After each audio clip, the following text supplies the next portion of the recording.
it can be scary. Yeah. Yeah, no, it can for sure. And I'm glad that you kind of got a chance to, I would say sometimes we need to like think out loud through dialogue. So I think it's like really beautiful that you were brave enough to do that because I know it's on like a live platform. But I will say one thing about entering to God's rest that he taught me about, and I'm not sure if you were able to catch the Bible study that the Lord gave me about entering into a Sabbath day of rest, which is important. And he taught us how to do that because he even took a day of rest to look at his finished work.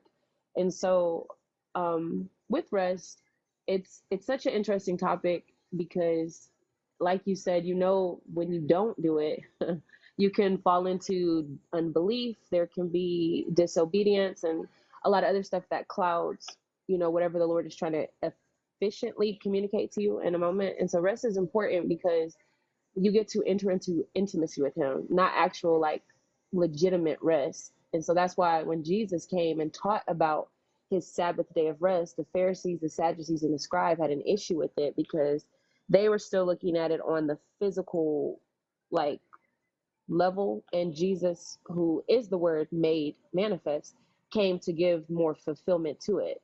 Um, which is beautiful because he even came down in the flesh, and there's more to man than just like skin, skin and bone, right? We have so many stuff with that in society, but nevertheless, with the Sabbath day of rest, it is an invitation to intimacy with the Lord.